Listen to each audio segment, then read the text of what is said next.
definido quién estará a cargo durante esta semana. Con cada uno de nosotros, pastor, siéntase en tu casa, nuestro cariño, nuestro afecto con usted, ¿no? Y desde allá el idioma que nos une aparte, que es lo más importante, la fe. Queremos hacer mención también que por pedido de algunos hermanos que están en algunas otras ciudades de nuestro país, esta señal está saliendo en vivo, en directo, y muchos hermanos lo están observando también. Gracias. Bien, pues en primer lugar manifestaros el gozo de poder estar con vosotros y compartir una semana sobre lo más importante que tenemos, que es a Jesús. Si bien es cierto que vamos a hacer un seminario sobre Daniel y Apocalipsis, no es menos cierto que el verdadero protagonista de este seminario, sin lugar a dudas, es nuestro Señor Jesús y el plan de salvación que Él tiene para nosotros. Lo hemos titulado La Gran Revelación, ¿verdad? Y bueno, revelación viene presentada en el último libro de la Biblia bajo el nombre de Apocalipsis. Apocalipsis, que significa escorrer el velo. Así que yo he pretendido poner ahí una especie de pergamino que nos está tapando la realidad, ¿verdad? Y bueno, quisiera que me ayudarais a ver qué es lo que estáis viendo. ¿Cuál es el todo de esa parte que estáis viendo ahí? Venga, a ver quién me puede ayudar a definirme cuál es el todo de esa parte de esa fotografía. Un ojo, por ahí dice. ¿Quién dijo una mosca? Sí, señor. Efectivamente, cualquiera hubiera dicho que se trataba de una mosca, ¿verdad? Bien, cada día iremos poniendo una diapositiva en la que tendremos que conseguir descubrir cuál es el todo de la parte que vemos. Porque un poco así nos pasa con el Evangelio. Un poco así nos pasa con la profecía bíblica. Creemos que ya tenemos una visión global y de repente nos damos cuenta que algo que ya nos parecía claro era solamente una pequeña parte de un gran todo.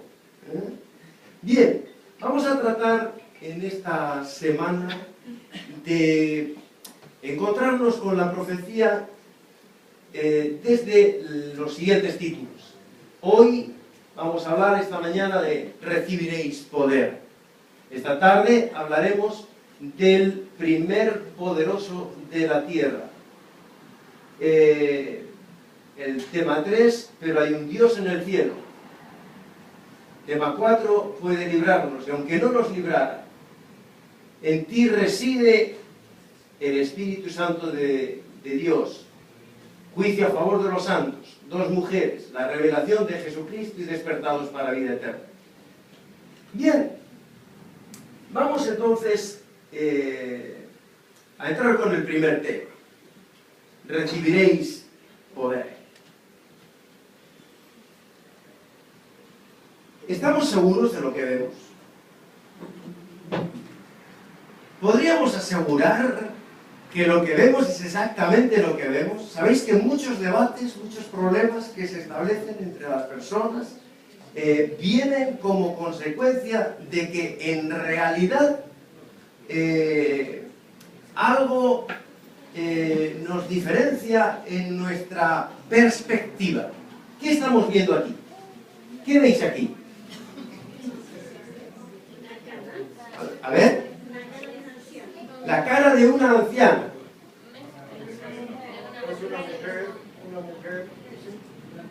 Una princesa. Ay, que no era una anciana, era una princesa. Pero si le damos la vuelta, nos parece una anciana, ¿verdad? Bueno, vamos a ver. ¿Qué vemos ahí? Ajá. Alguien veía un rostro, pero también alguien ve un hombre tocando un saxofón. Bueno, ¿y aquí qué vemos? Un hombre con la mano en el pecho. Una mujer y un hombre también. Bueno, aquí vemos un perro tumbado en un camino, una mujer campesina con un hombre campesino y el arco de una puerta. Pero la sensación que nos da es que se trata de un hombre, el efecto visual, ¿verdad? Así que podría ocurrirnos que creyendo estar viendo una cosa, en realidad hay otra realidad diferente. Bien, ¿cómo están estas rayas, estas líneas? ¿Están derechas o torcidas? Están derechas por ahí, pero ¿la veis derechas de verdad? No, intuimos que están derechas, pero sabemos que están derechas, ¿verdad? Pero hay un orden asimétrico en la verticalidad y en la horizontalidad. Pero si las pusiéramos todas en orden, sí que en efecto nos permitiría ver que están todas las líneas perfectamente rectas, ¿verdad? Y aquí tenemos la diapositiva anterior.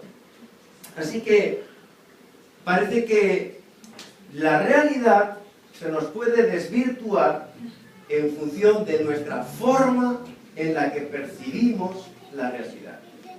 Bien, para estudiar profecía tenemos que despojarnos de nuestros preconceptos.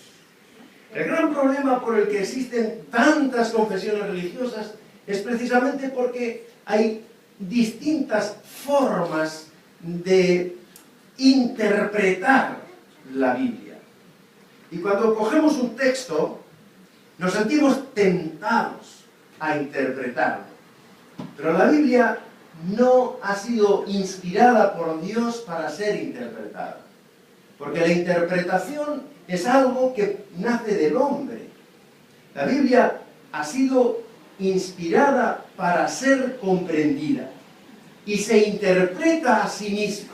Es decir, si hemos de buscar la interpretación profética, tendremos que encontrarla siempre dentro de la misma palabra de Dios. Es verdad que los adventistas tenemos el privilegio de haber tenido una hermana, la hermana Elena White, que pudo tener una visión, una luz que de alguna manera nos ayuda a comprender mejor algunos de los textos que están en la Biblia. Pero en ningún momento la hermana Elena White sustituye a la Biblia. Por tanto, nosotros tenemos que basar toda nuestra creencia, el fundamento de nuestra fe, en toda la luz que el espíritu de la profecía nos muestra.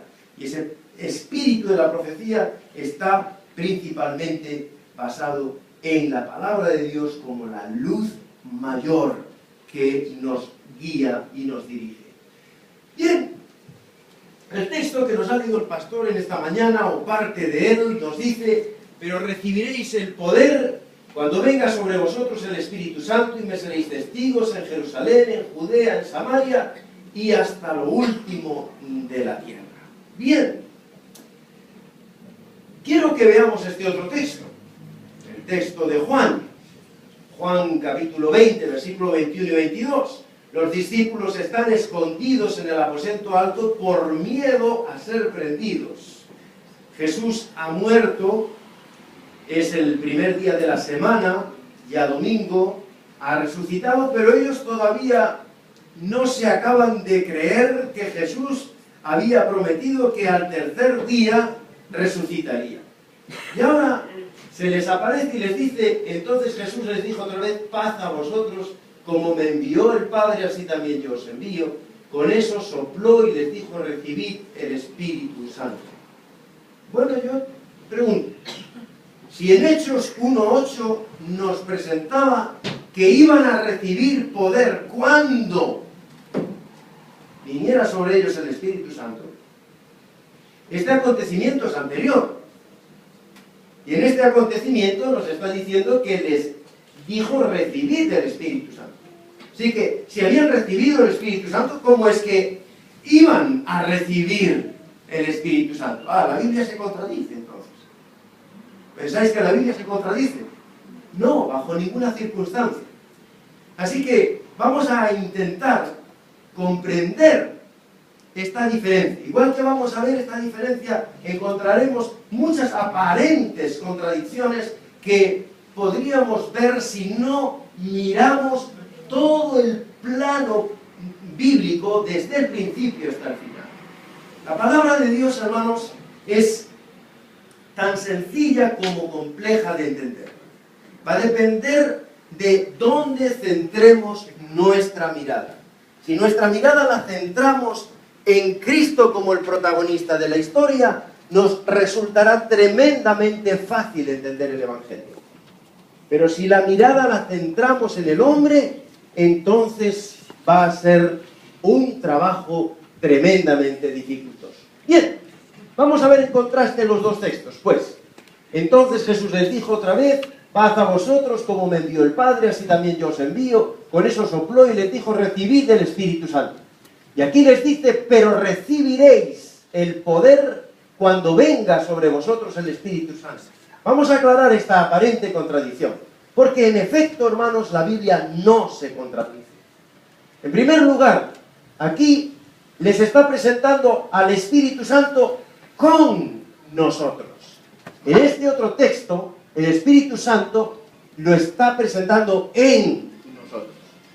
Y hay una diferencia importante entre contar con el Espíritu Santo con nosotros o el Espíritu Santo en nosotros. Toda persona tiene a su disposición el Espíritu Santo. Cualquier persona, creyente o no creyente, el Espíritu Santo está con toda criatura y está clamando para que se arrepienta. Por tanto, la Iglesia cuenta con el Espíritu Santo a su disposición. Cada uno de nosotros contamos con el Espíritu Santo a nuestra disposición. Y Él clama y nos invita al arrepentimiento permanentemente. Ahora bien, hay una cuestión que es totalmente diferente. Tener al Espíritu Santo en nosotros. La Iglesia, cuando está con el Espíritu Santo a su lado, no tiene poder. Pero cuando la Iglesia tiene dentro de sí al Espíritu Santo, es cuando tiene el poder. Por tanto, hemos de comprender que, si bien es cierto que el Espíritu Santo con nosotros produce paz y nos conduce a la acción, también cuando está en nosotros, además va a producir poder y va a producir testificación. La Iglesia que trabaja con el Espíritu Santo tiene paz, porque está tranquila, sabe que Dios está con ella, pero no tiene poder. Y venimos a la iglesia y nos vamos llenos de Jesús porque escuchamos un mensaje que nos gustó. Y llegamos a casa tranquilos, felices, porque el Espíritu Santo nos hizo sentirnos cómodos. Y el mensaje nos alimentó. ¡Y qué bien! Pero llegamos durante la semana, nos pusimos a trabajar, entramos en las dinámicas del día a día y nuestra testificación no tuvo poder, ni siquiera testificamos, porque estábamos en nuestras preocupaciones. Había un orden de prioridades que estaba mal establecido y no hubo poder. Nos movimos a la acción, intentamos hablarle a alguien del Evangelio, pero ¿qué ocurrió? No hubo testificación. Y no hubo testificación porque el Espíritu Santo no estaba en nosotros. Y esa diferencia es la que marca al verdadero creyente del creyente que quiere creer, pero que en el fondo, en lo más íntimo de su ser, en su esencia cristiana, no reside el Espíritu Santo. Hermanos, no podremos entender las profecías si tenemos al Espíritu Santo con nosotros. Solo entenderemos las profecías si tenemos al Espíritu Santo en nosotros. Así que hoy necesitamos preparar nuestras vidas para que el Espíritu Santo more en nosotros. Quiero que podamos ver Mateo 28, versículos del 18 al 20, la gran comisión de Jesús a sus discípulos. Esta experiencia es muy bonita. Va a ser el penúltimo encuentro que Jesús va a tener con un grupo. Y les dijo, se acercó a ellos y les dijo: toda autoridad me ha sido dada en el cielo y en la tierra. Por tanto, id y haced discípulos en todas las naciones, bautizándolos en el nombre del Padre, del Hijo y del Espíritu Santo, enseñándoles que guarden todo lo que os he mandado, y yo estoy con vosotros todos los días hasta el fin del mundo. Me gustaría que viéramos en contraste este texto. Jesús se acerca a ellos y les dice: toda la autoridad me ha sido dada. La autoridad de Jesús con nosotros produce paz. Saber que Dios está al control de todas las cosas nos produce sin duda paz. Toda la autoridad me ha sido dada en el cielo. Por tanto, cuando Jesús se presenta a sus discípulos y les dice que reciban el Espíritu Santo, ellos reciben de Jesús la paz. Ahora les dice: cuando el Espíritu Santo esté sobre vosotros, entonces tendréis el poder. ¿Qué contraste? En segundo lugar les dice: por tanto, id y haced discípulos. Decíamos que el Espíritu con nosotros nos mueve a la acción. Y efectivamente, lo vemos, nos invita a la acción. En un texto dice: como me envió el Padre, así ya yo también os envío. Así que lo que Jesús les está diciendo a los discípulos es que tienen una misión, que tienen que ir. Y aquí encontramos que solo podrán ser testigos si de verdad el Espíritu Santo está en ellos.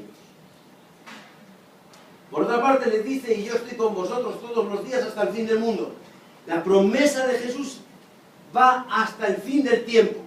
Aquí nos presenta recibir el Espíritu Santo sin condiciones de tiempo. No les está diciendo como no estéis en la onda, yo me voy a retirar de vuestro lado, ¿verdad? No les dice eso. Pero sin embargo aquí les dice que el poder lo van a tener hasta lo último de la tierra. Yo estoy con vosotros todos los días hasta el fin del mundo.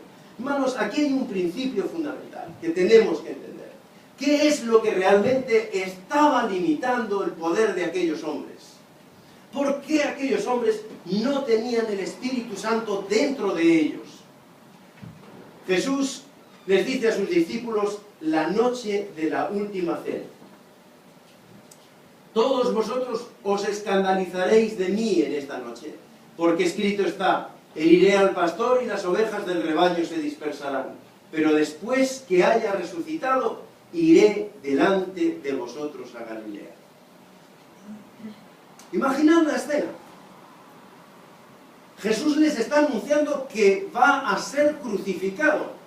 Les está advirtiendo que se van a quedar esparcidos como ovejas que no tienen pastor.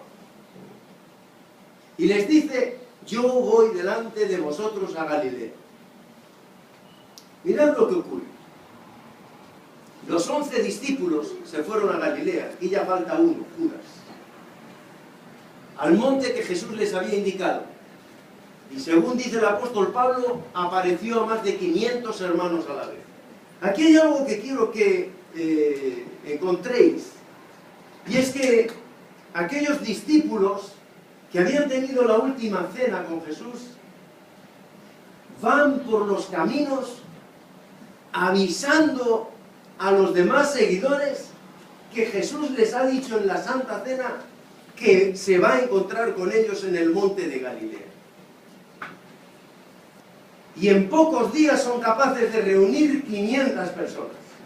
Es decir, la acción con el poder del Espíritu Santo a nuestro lado puede producir también frutos.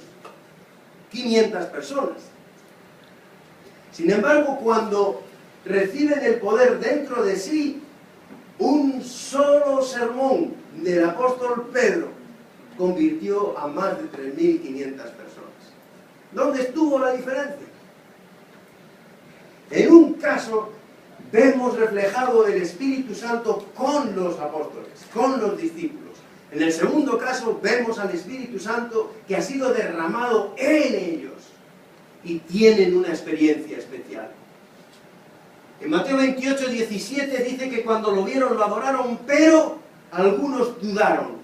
La transmisión que habían hecho los discípulos cuando predican teniendo al Espíritu Santo a su lado no es capaz de ser lo suficientemente convincente como para que los que están viendo a Jesús no duden, no tengan ninguna clase de incógnita. Saben perfectamente que Jesús va a estar en el monte de Galilea, pero no hay poder de convicción. ¿Por qué?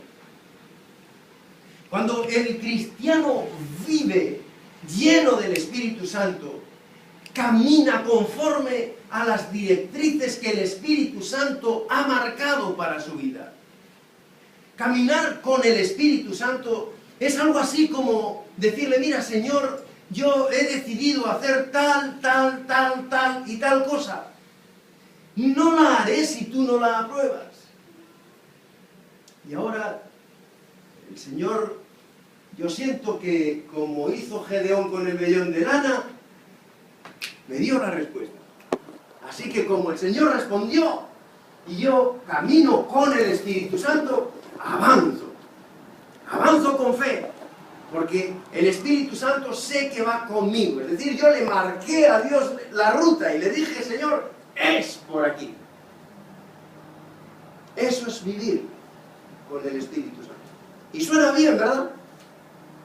Pero sin embargo, no es ese el Evangelio. El Evangelio va más allá.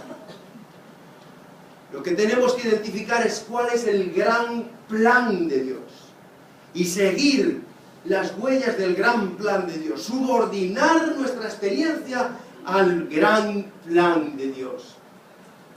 Este mensaje fue dirigido a aquellas personas que dudaban. ¿Cómo puedo yo desterrar la sombra de la duda como creyente? ¿Qué puede ocurrir en mi vida para que yo pueda tener una fe que mueva montañas? ¿Qué puedo hacer para que el Espíritu Santo more dentro de mí? Esta es la gran pregunta. ¿De acuerdo, pastor? Yo no quiero caminar solo con el Espíritu Santo. Yo quiero que el Espíritu Santo more dentro de mí. Quiero esa experiencia. ¿Qué puedo hacer? ¿Cómo tengo que vivirla para que eso se convierta una realidad en mi vida? Bien, Jesús había intentado, dice Elena White en Hechos de los Apóstoles, página 21, Jesús había intentado varias veces descorrer el velo del futuro ante sus discípulos, pero ellos no se habían interesado en pensar en las cosas que él decía. Por causa de esto, su muerte les había sorprendido. Y ellos, al recapitular el pasado y ver el resultado de su incredulidad, se llenaron de tristeza. Cuando Cristo fue crucificado, no creyeron que resucitaría. Por eso no pudieron transmitir poder. Todo les parecía vago y misterioso. ¿Os acordáis de los dos discípulos camino de Emaús? Jesús se pone a su lado, Jesús les habla y son incapaces de reconocerle hasta el momento en el que se pone a partir el pan con ellos, y entonces dicen: ¡ah, es Jesús, ahora sí! Y vuelven de nuevo a Jerusalén para decir que efectivamente han visto a Jesús resucitado. El poder se recibe en el momento en el que nosotros desterramos y despejamos toda duda. ¿Sabéis? Desde el encuentro de Jesús con sus discípulos en el monte de Galilea hasta el texto que hemos leído de Hechos 1 en el monte de los Olivos, hay un recorrido importante. Galilea está al norte y Jerusalén está al sur. Cuando Jesús está diciéndoles que recibirán el poder cuando haya venido sobre ellos el Espíritu Santo, se lo dice después de haber recorrido con ellos esta distancia. Está con ellos durante 40 días.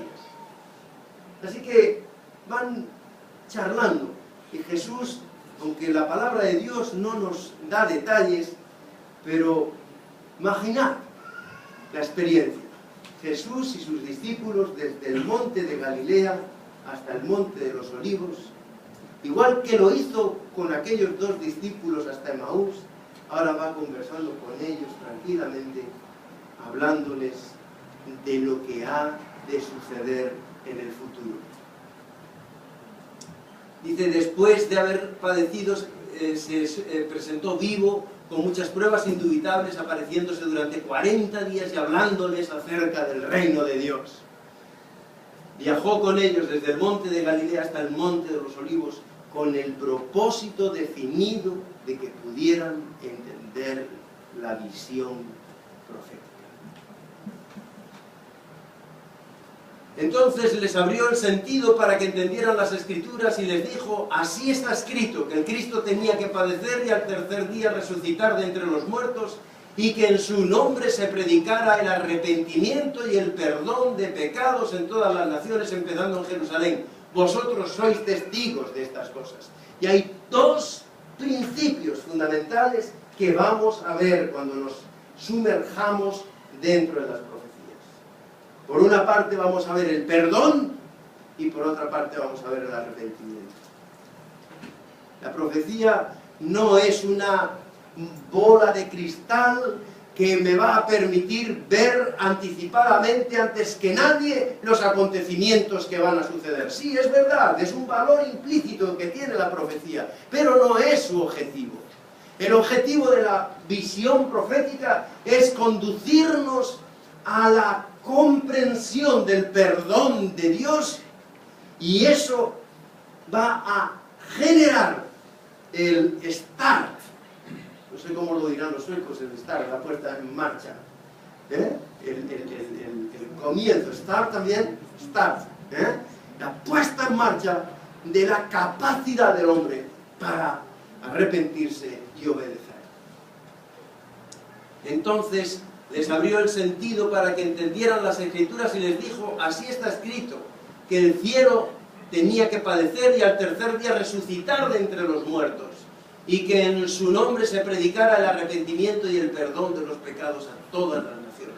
Les abrió el sentido profético, les dio el testimonio de Jesucristo, para que pudieran con ese testimonio predicar con poder. Hermanos, yo no puedo llegar y predicar el Evangelio en esa plaza ahora, si primeramente no estoy lleno del poder de Dios. Esas personas podrán seguirnos, pero lo que realmente va a dar el poder, lo que realmente va a tener fuerza, es la experiencia evidente en nuestros rostros de la paz, de la segura tranquilidad de que Dios está dentro de mí, marcándome cuáles son los ritmos y los tiempos.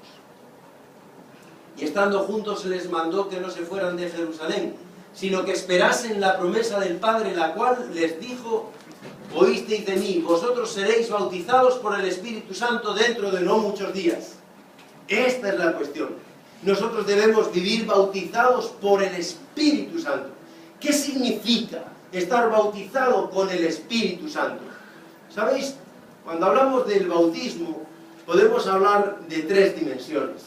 El bautismo de fuego, el bautismo de agua y el bautismo de Espíritu. El bautismo puede sonarnos la música marchosa,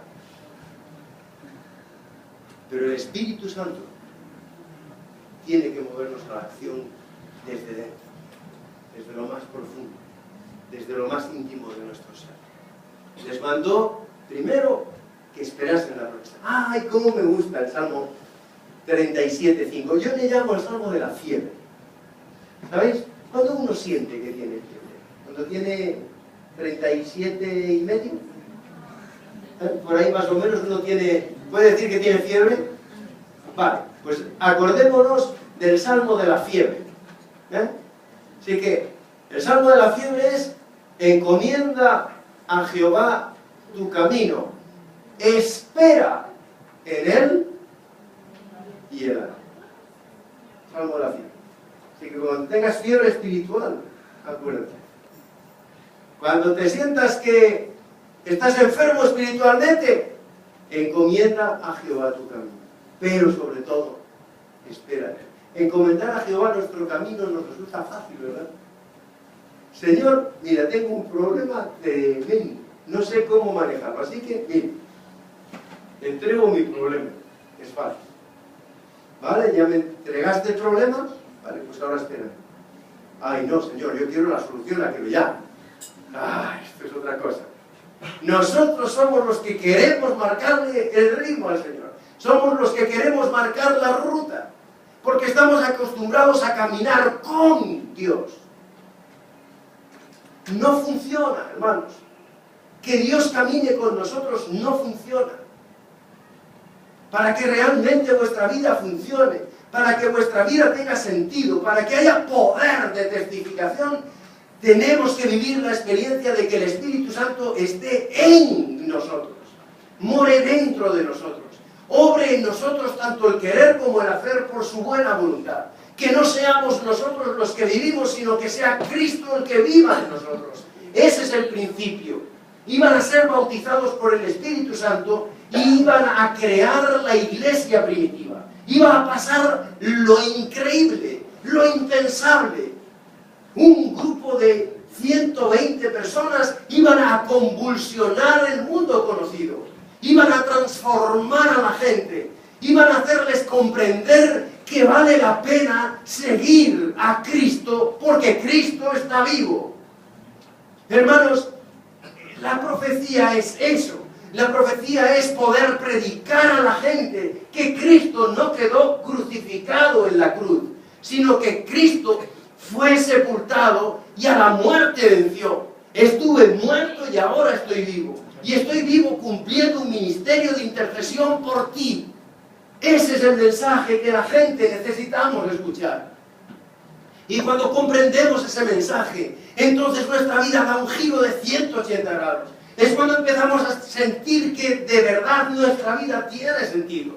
Despertarte por la mañana e ir con la rutina diaria al trabajo, eso te ayuda a sentir que Dios está contigo. El montarte en el tren y poder orar y hablar con Dios y sentir que Dios te escucha, eso es fantástico, hermanos, pero no es suficiente.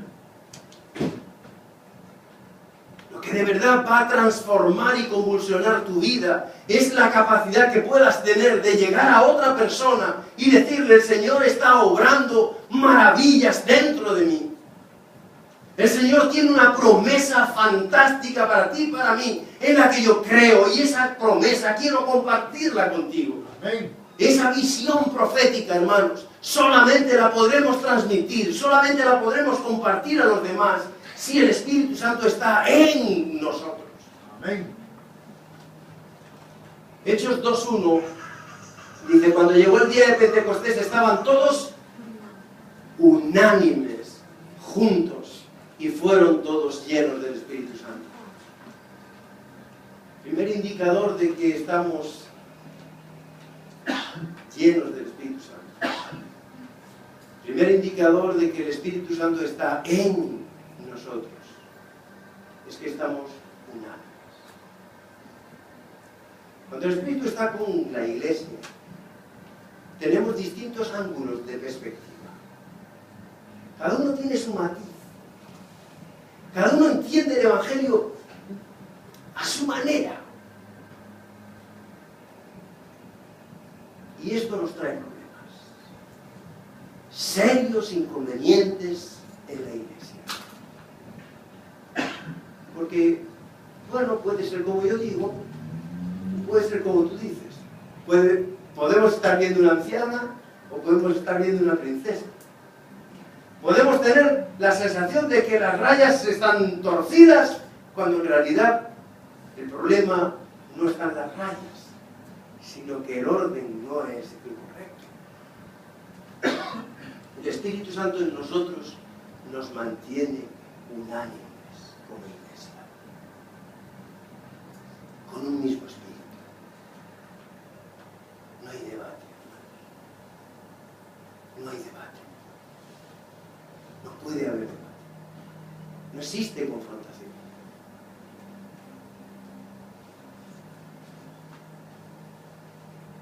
Dios es Dios de paz. Dios es Dios de felicidad. Amén. Dios nos creó para que nosotros fuéramos felices eternamente.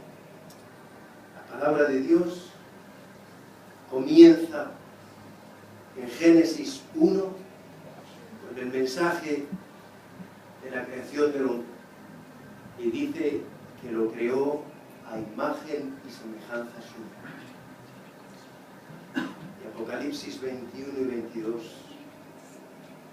termina mostrándonos la restauración de eso que el hombre perdió. Porque hoy tú y yo no reflejamos la imagen de Dios.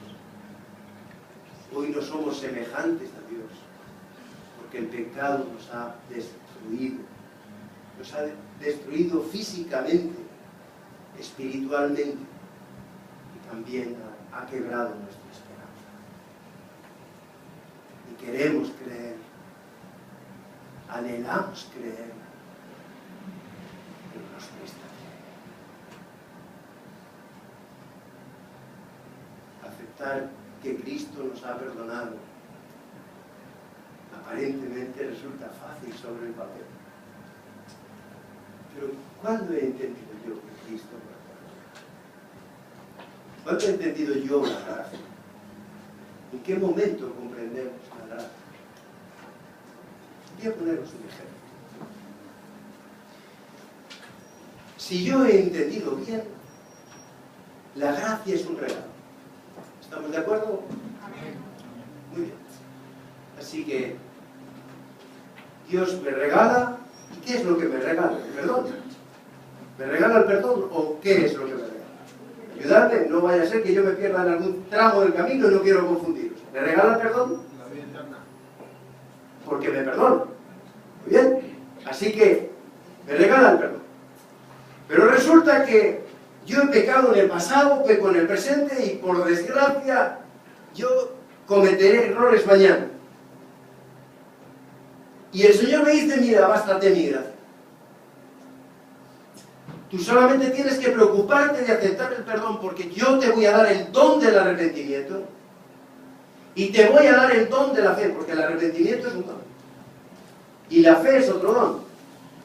Dones que vienen de Dios. Muy bien. Y el perdón además es un regalo que Dios da. Ahora resulta que mi hermano Óscar pecó contra mí.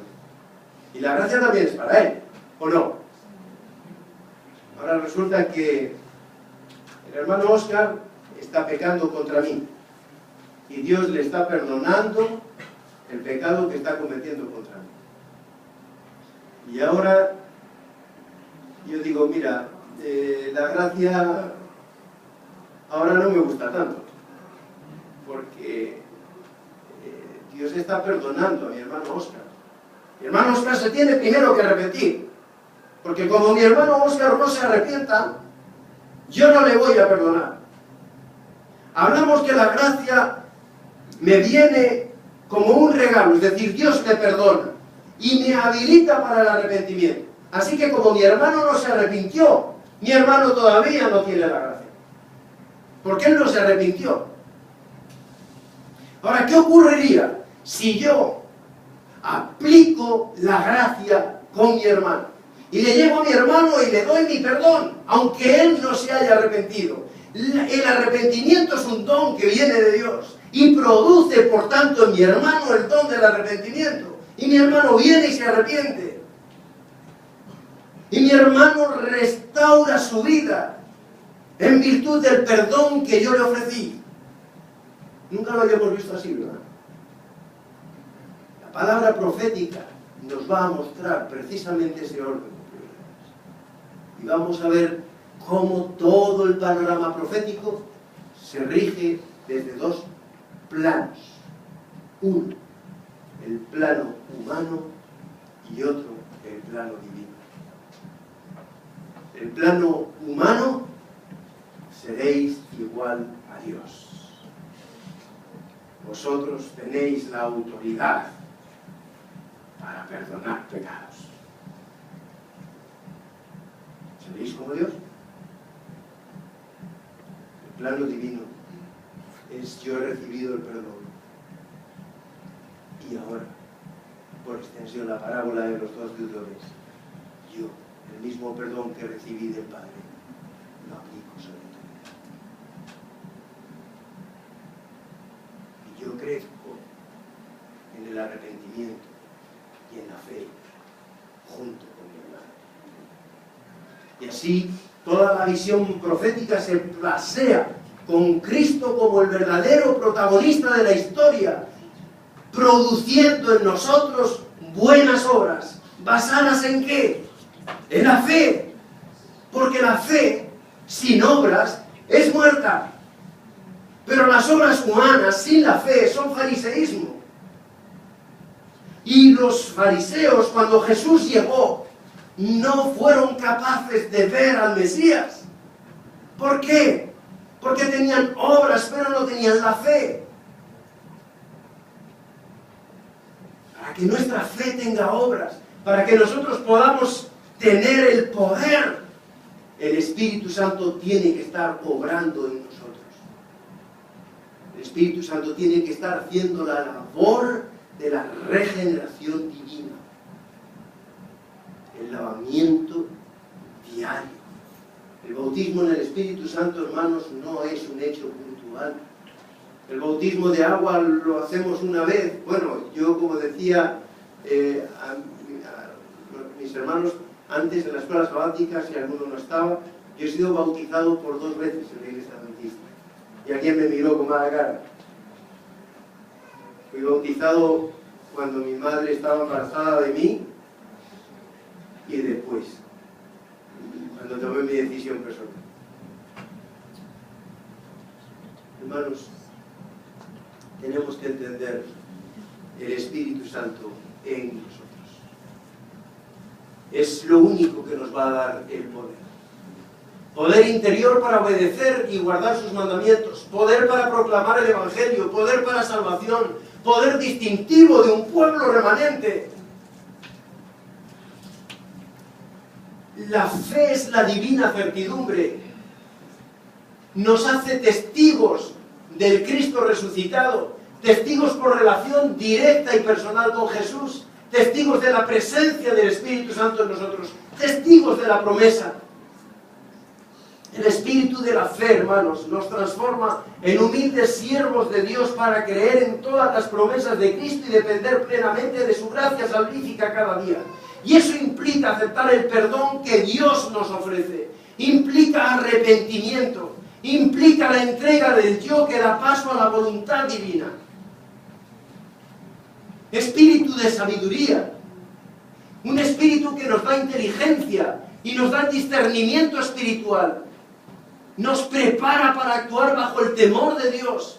Nos prepara para apartarnos del mal. Espíritu que nos lleva a vencer el orgullo, que nos hace entender el propósito divino para nuestras vidas. No podemos caminar en esta vida, ser testigos fieles del Evangelio, si no hemos comprendido cuál es el plan que Dios tiene para nuestras vidas. ¿Cuál es el plan que Dios tiene para la humanidad? Podríamos contestar en esta mañana con seguridad plena cuál es el plan de Dios para la humanidad y qué papel ha decidido que juegues tú dentro de su plan. Podrías responderte a ti mismo esas 2 preguntas en esta mañana de una forma rápida, de una forma contundente y rotunda, de tal manera que cualquier persona que esté junto a ti quede impresionada no por lo que tú dices, sino por lo que tú estás viviendo. Espíritu de verdad, que nos lleva a una experiencia personal con Cristo y con su palabra. Y eso implica conocer el carácter de Cristo y sus escrituras. Sabéis, llegará un momento en el que no podremos disfrutar de la palabra de Dios. Todo será lo que hayamos vivido. El justo vivirá por la fe. Y este es tiempo ya de alimento espiritual. Implica que el amor de Dios tome posesión de toda nuestra alma. Tiene que producirse en nosotros una transformación total. Una transformación que nos lleve mucho más allá de lo que es lo habitual, lo corriente, lo que la gente está acostumbrada a ver. Tiene que ser un brillo en tus tus ojos, que muestre que de verdad, de corazón, plenamente, no vives tú, es Cristo quien vive en ti.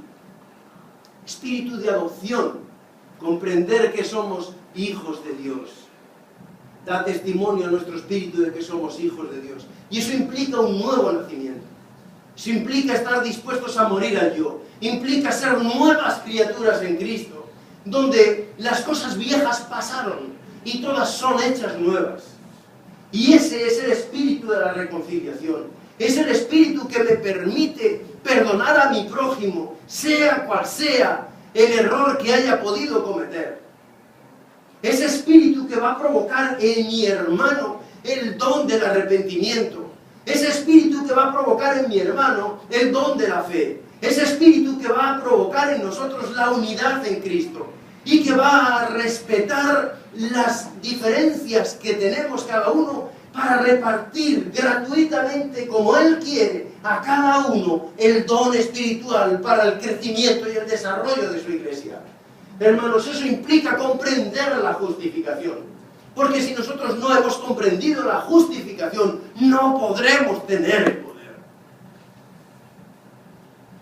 Tu vida está en las manos de Dios.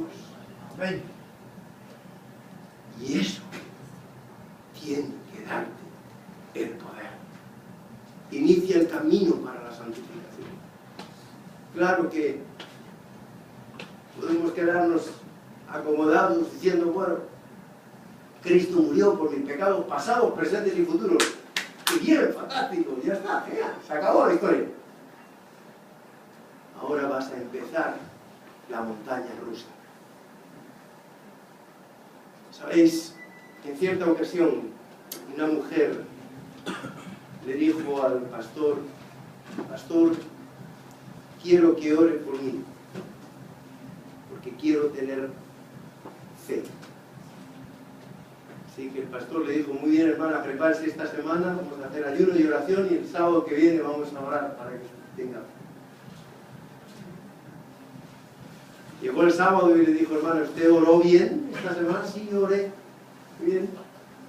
¿Hizo ayuno? Sí, sí, yo hice ayuno. ¿Sí que está usted preparada para...? Sí, sí, yo estoy preparada. Muy bien. Pues vamos a ver. Se pusieron de rodillas los dos. El pastor dijo, Señor, permite que esta hermana tenga dificultades. Permite que esta hermana tenga problemas. Permite que esta hermana tenga que enfrentar grandes desafíos de su vida. Y la hermana le paró y le dijo, pastor, pare. Que yo le dije que usted orara por mí para que tenga fe. Y decía, hermana, la entendí perfectamente. Hermanos, la fe, el proceso de la santificación, el crecimiento en Cristo, se experimenta no en la zona de confort, no cuando todo va bien. No, ahí no es donde se crece. Ahí es donde el diablo nos relaja. Y cuando ya nos tiene tranquilitos debajo de la palmerita, en la playita del Caribe, esperando los grandes acontecimientos finales de la historia. Porque somos o no somos la generación que va a ver venir a Jesús. ¿Cuántos creéis? Amén, hermanos. Somos la generación que va a ver venir a Jesús. Y dice que esa generación va a vivir un tiempo de angustia como nunca antes hubo, ¿es cierto? Muy bien, pero nosotros queremos vivir el tiempo de angustia bajo la palmerita. Y eso no puede ser, hermanos. Tenemos que entender que el camino de la santificación se inicia y cuando Dios está obrando en nosotros con poder, Satanás se incomoda, se pone muy nervioso y empieza a pegarnos las sacudidas en nuestra vida. Entonces mira, mejor que Dios no haga nada, yo prefiero estar en la palmerita. Sí, pero tú quieres heredar la tierra prometida, tú quieres entrar por las puertas de la ciudad santa, quieres gozarte con tus hermanos queridos, tú quieres vivir eternamente con Jesús. Tendrás que tener el poder del Espíritu Santo para vencer, porque si no, no podrás. El Espíritu de gracia nos da los méritos y los atributos de Cristo para la edificación del carácter, para que puedas proclamar el Evangelio al mundo. Y eso implica un proceso de santificación. si de verdad has experimentado el perdón de Dios, entonces tu vida reflejará el carácter de Dios. Amén. Desde la primera dimensión de partida, que es el perdón. El perdón que yo recibo y el perdón que yo soy capaz de otorgar, porque yo mismo lo he recibido de Dios. Implica la recepción de los dones espirituales. ¡Ay, cómo me gusta cuando el apóstol Pablo le dice a los corintios, oye, ¿sabéis? Está muy bien que queráis los mejores dones. Me encanta que queráis los mejores dones. Pero yo voy a enseñaros un camino aún más excelente. Si yo tuviera una fe espectacular, más, si hablara lenguas humanas y angélicas, más, si tuviera toda la profecía metida en mi cabeza y no tengo amor, nada más. El Espíritu Santo en mí produce el amor de Dios salido de lo más profundo de mi ser, como parte esencial de mí, porque ya no vivo yo, vive Cristo. Necesitamos preparar nuestras vidas para la eternidad, en la edificación del carácter, hermanos, que es lo único que nos vamos a llevar. Pero nosotros no podremos edificar el carácter, por más que lo intentemos, porque hemos sido declarados ineptos para hacerlo, porque el pecado ha manchado completamente nuestro pensamiento y nuestras manos. Solo podremos lograrlo si el Espíritu Santo está en nosotros y hace Él el trabajo en ti. Tú no podrás, por más que lo intentes, pero el Espíritu en ti sí. ¿Y cómo lo logrará? Trabajando en favor de los demás, viviendo una vida de entrega a los demás. Implica compartir con los demás tu experiencia espiritual. Implica que los demás perciban a través de ti el amor de Dios. No, lo importante no es que se acuerden de ti. Lo importante es que se acuerden que alguien en algún momento de sus vidas les hizo algo que les cambió la vida. Ese es el gran don. Cuando estemos en la tierra nueva, el Señor nos hable, nos diga, porque tuve hambre y me diste de comer, tuve sed y me diste de beber. ¿Sabéis cuál será la pregunta de los santos? ¿Cuándo hicimos estas cosas? No nos acordaremos. Porque se trata de que nuestra experiencia espiritual sea compartida con los demás, sin ser ni siquiera conscientes de que lo estamos haciendo. Porque el carácter tuyo, el carácter mío, no reflejará nuestra personalidad, sino la de Cristo. Porque fuimos creados para eso. Fuimos creados para reflejar el carácter de Cristo, no nuestro carácter. Por eso es tan importante, hermanos, que busquemos a través de las profecías a Cristo. Cristo es el verdadero protagonista de la profecía, pero también el verdadero protagonista de tu vida. El espíritu de profecía nos inspira y nos facilita la expansión del Evangelio. Implica recibir el poder del Espíritu Santo, pero sobre todo implica tener el testimonio de Jesucristo en nosotros. ¿La paciencia de los santos dónde está? He aquí la paciencia de los santos, dice Apocalipsis 14. Los que guardan los mandamientos de Dios y tienen el testimonio de Jesús. ¿Y cuál es el testimonio de Jesucristo?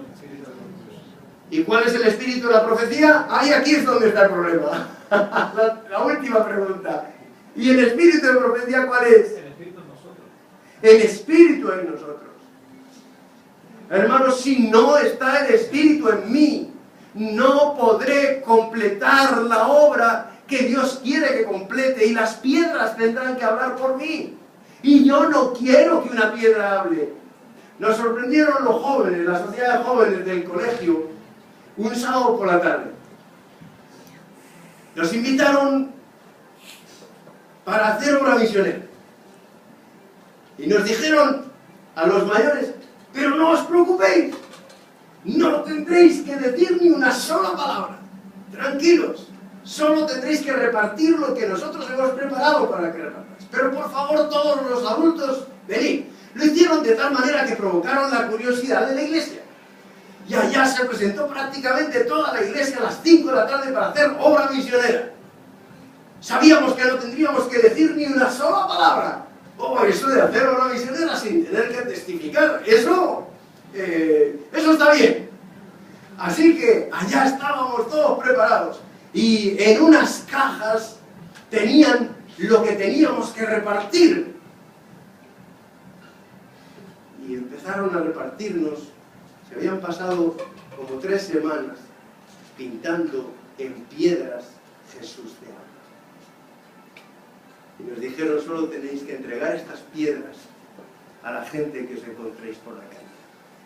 Si vosotros no habláis, las piedras hablarán. Hermanos, fue una lección que recibimos como iglesia. Espíritu de vida nos libra del poder del pecado y de la muerte, preparándonos para la vida eterna. Implica la transformación del carácter. Implica un impulso hacia la meta final. Implica un reavivamiento y una reforma. En estos momentos la Iglesia Adventista Mundial está proclamando que necesitamos espíritu de reavivamiento y de reforma, ¿verdad? Y no se produce, y no entendemos por qué no se produce. Y no se produce sencillamente porque para que haya un reavivamiento y una reforma, tiene que estar dentro de ti el Espíritu de Dios, obrando cada mañana un lavamiento, una regeneración. Hermanos, puesto que vamos a hablar de profecía, quiero que veáis aquí vuestros nombres. En Apocalipsis capítulo 7, versículos 9, 10 y 15. Aquí está el nombre de cada uno de nosotros. Y quiero que seáis capaces de verlo. El texto nos dice, después vi a la iglesia hispana de Estocolmo, que ninguno podía contar. Se había convertido en una iglesia gigante, la iglesia hispana de Estocolmo. Toda nación, tribu, pueblo y lengua, que estaban ante el trono y en presencia del Cordero, vestidos de ropa blanca y con palmas en sus manos, y aclamaban a gran voz, la salvación se debe a nuestro Dios, que está sentado sobre el trono y al Cordero. Por eso están ante el trono de Dios y le sirven de día y de noche en su santuario. Aquí está la paciencia de los santos, los que tienen el testimonio de Jesús y guardan sus mandamientos. El testimonio de Jesús es el espíritu de la profecía. Y durante esta semana vamos a hablar de profecía para que podamos tener al Espíritu Santo en nosotros. Que Dios os bendiga. Amén.